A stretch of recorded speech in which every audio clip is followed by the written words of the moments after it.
So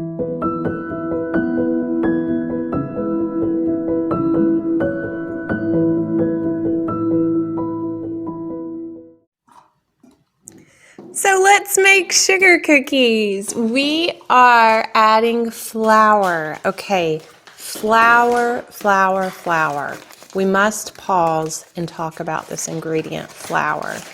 Okay, so the particular sugar cookie recipe which I used, and I will link it below, wants a ridiculous amount of flour in here, okay?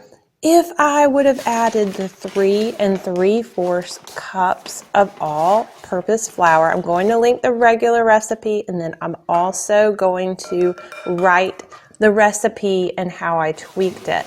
Okay, so instead of 3 3/4 cup of flour, I reduced that to 3 1/2 cups of flour, which was still too much flour. So I will even put a reduced amount on the link. So my dough, although it was acceptable, was a little too crumbly, and 3 1/2 cups was too much. So I really would recommend 3 1/4 cups if I had done it again.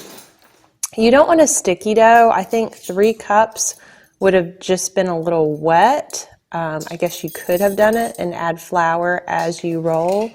But to me, you can always add a little bit more flour in, but once it's in there, you can't take it out. Okay, so now we're on to baking powder. It calls for 1 teaspoon of baking powder. Baking powder is that ingredient that adds carbon dioxide to your cookies, letting it rise, giving those warm little bubbles. And a lot of bakers reduce or omit this so that their cookies will keep their shape. So I do like a little bit of rise to my cookie, but I did reduce it to about 3/4 teaspoon. That's 3/4 teaspoon of baking powder. So it calls for 1 teaspoon of baking powder, and I reduced it to 3/4. But you could, if you wanted to, reduce it to 1/2. And some omit it altogether, but I would not do that because you'll get a very flat cookie. Okay, now on for the salt. 1/2 cup of salt, sorry, 1/2 cup, 1/2 teaspoon. Don't put a 1/2 cup of salt in there. You will not like the result. 1/2 teaspoon of salt is just not salty enough for me. So I'm more of a teaspoon girl. Especially if you are using unsalted butter, you're going to want to increase your salt. If you're using salted butter, you can reduce it a little bit. So now we are adding in the butter. It calls for 1 cup of butter. Each stick is 1/2 cup. Here I'm actually using avocado oil plant-based sticks. Okay. Yes, I know it is better to add butter because you are going to get a richer depth, more depth of flavor, a richer flavor in your cookie. But when in a pinch or if it's on sale, it's still okay to use those plant oil based sticks. Okay, so now I was just scraping every little bit of fat into the recipe on the spatula. Don't want to waste anything. I think I had to grab a little paper towel or something because my hands were messy. It can get messy. Okay, so now we're going to add the sugar. Good old white sugar. My sugar I store in a little Tupperware container, and it still gets those pesky little lumps. And so I'm taking a spoon. I guess I could have just made it easier and scooped the entire cup in there. It calls for 1.5 cups, and I am using a 1/2 cup 3 times because I don't want to add another dish that I have to wash. I like to hand wash my stainless steel cups so that they don't get rust. Sometimes I put stainless steel in the dishwasher and I get little rust spots. So I like to still wash those by hand. So add your 1 1/2 cups of sugar. This is a flexible ingredient. You can add more or less. I've seen sugar cookie recipes with 2 cups, which I think is very excessive. And you don't need that much to have the sweetness for your sugar cookies. So, these days, a lot of people like more keto style living. Obviously, this is just the old-fashioned sugar cookie, unedited version.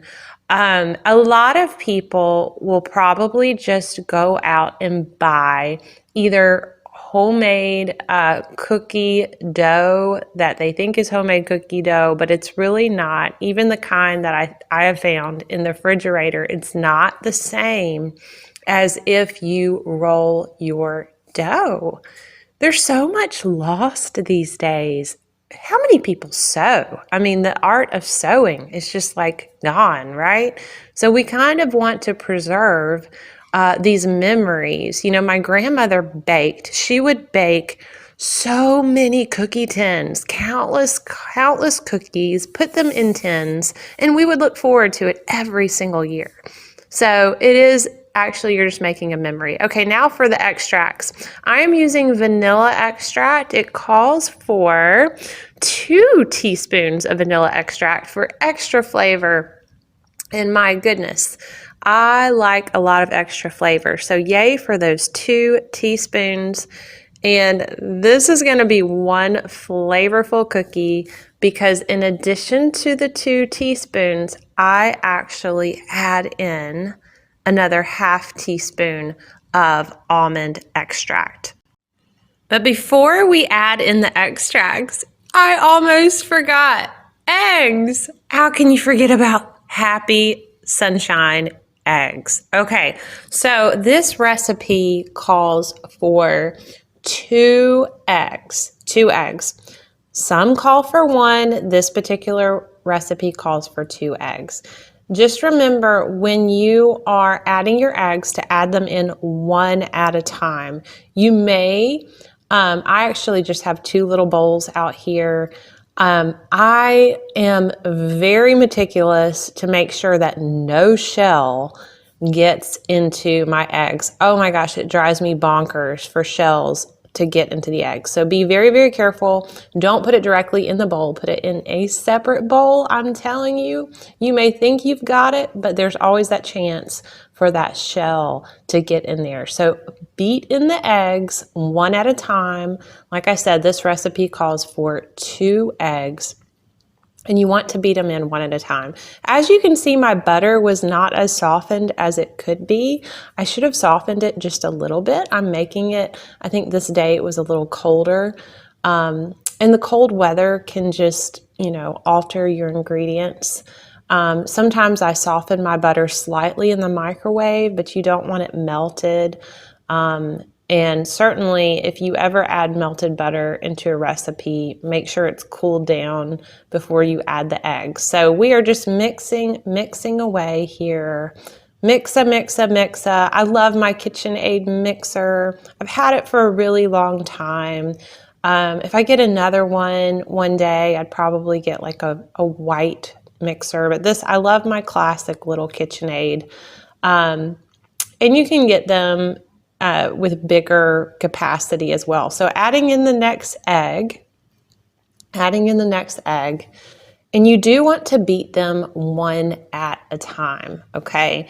I know sometimes you're tempted just to rush through recipes as I am, but you really want to observe the recipe. Okay, so I am just scraping in. I'm one of these people, I want to scrape in every little bit of liquid in there. I don't like to waste a thing. That is just my personality. I've always been that way, and I scrape every little bit into the batter. Okay, so this cookie batter, oh my goodness, I love the smell of cookie batter.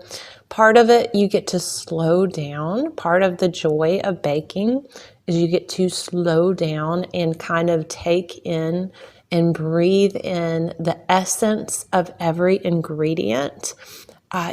Can be a stress reliever, just to slow down and enjoy. Okay, so I was a little meticulous here. As you can see, I have my rubber spatula and I'm just scraping the bowl. But it's all part of it. It's just part of the baking holiday season. You could really make sugar cookies year round. I love to do the decorative cookies. Okay, so now I'm finally adding in the extract. Don't be tempted. I know you're tempted. Don't use that imitation extract. You can, okay, you can use imitation vanilla, but the real vanilla, oh, it's just so much better. One of my favorite smells is vanilla. I love the smell of vanilla. It makes me happy. Some of my happiest memories involve the smell of vanilla. Also love the smell of almond. Almond extract, it does not call for this. This is my edited tweak. I add a half teaspoon of almond extract. You could even add 1 teaspoon of vanilla and 1 teaspoon of almond.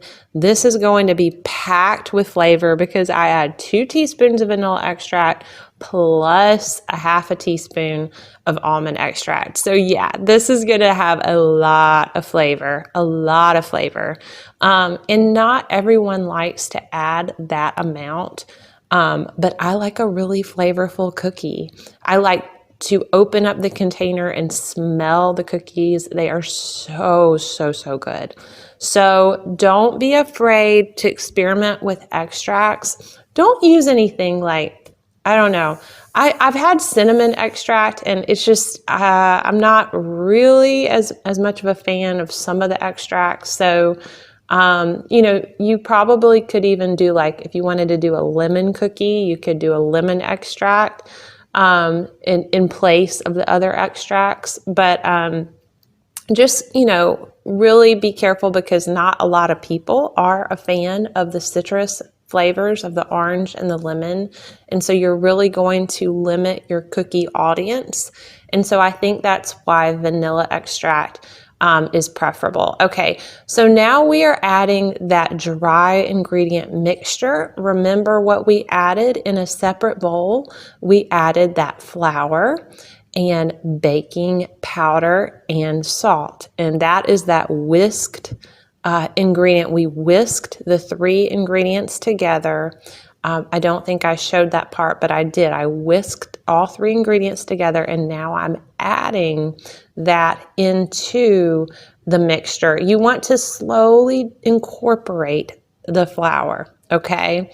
You want to keep slowly incorporating it. You don't want to overwhelm it with too much powder, because you want to keep scraping it down. So it's going to get clumpy. You're going to just kind of have to patiently wait it out.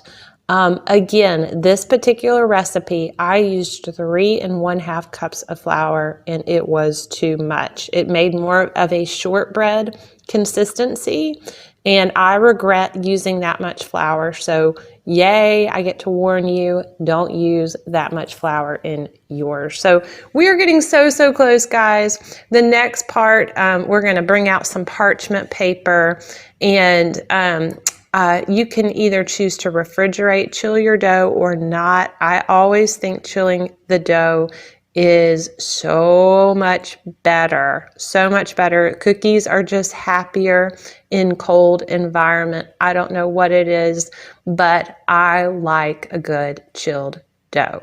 So stay tuned and let's get on with the cookie show. Now comes for the fun part. I am shaping my dough in my hands. Yes, I washed my hands. So I am just making 2 circles to put onto parchment paper. Don't use wax paper, it'll be sticky. Use parchment paper. All right, now it is time to roll the dough. Don't you love a rolling pin? I love the marble rolling pins. This is just a good black rolling pin. I would not recommend a wooden rolling pin because there is the possibility of splinters. Yes, I know, I'm very meticulous, but being meticulous as a baker is a good idea. So now we are rolling the dough. Like I said, too much flour. This dough had a little too much flour. And I'm even adding just a little dusting of flour onto my orange silicone mat, because even when your dough has a lot of flour, it still needs that light base, and I'm making it very, very lighter than I usually would because of the abundance of flour in this recipe. Now I am rolling. You want to roll in one direction and then the other direction and then the other direction, north, south, east, west, like a compass, to make sure your dough is nice, level, and flat. I am not perfectionistic about the rolling process, but once I actually cut out my cookie, I am a little perfectionistic about how my cookie appears. If I don't like the way that my cookie cutout looks, if it is not Jenny approved, it is going to be re-rolled. Now, there are some cookie dough recipes where they say it is better not to re-roll because you might get a smoother look to it. But if my cookie is uneven or it just is subpar, then I will re-roll as I do right here. Don't you love this cookie cutter? I found this cookie cutter at Michael's on clearance for $3, and it allows for me, I love that it allows for me to cut 3 rectangles at a time. Is that not fantastic? See, here I am re-rolling because I am not satisfied with the way my cookie turned out. Are y'all as perfectionistic and meticulous as I am? Comment below if you are a perfectionistic, meticulous baker or you just roll with it, pun intended, yeah? So here I'm reshaping my dough, making sure that it is a better little flattened disc this time. I love that cookie cutter that I showed you with the 3 rectangles. There's so many fun ideas. You can do words. I plan on doing cookie words for the holidays. Like, I don't know what I'll say. Maybe like Merry or Peace, or you could make candy cane sticks or giant bows, as bows are in for the season. So many possibilities. And I like how they all line up. How cute are cookie sticks? I can just picture that with a glass of steaming hot cocoa and marshmallows, or a cup of steaming hot coffee with little sticks on the saucer. I just think it's so, so cute. And sometimes I have so many cookie cutters, and probably the last thing, if you looked at my cookie cutter supply, you're thinking, oh my goodness, Jenny, you do not need another cookie cutter. But if you're a baker, you always need another cookie cutter. So I was happy with these, and we are laying them out. And now once you get a bunch in a pan, you can either choose to pop them in the freezer, or if your dough is already cold enough, you can go ahead and get baking. Bake 350 degrees for about 8.5 minutes for a nice chewy cookie. Recipe calls for 400. I did 350.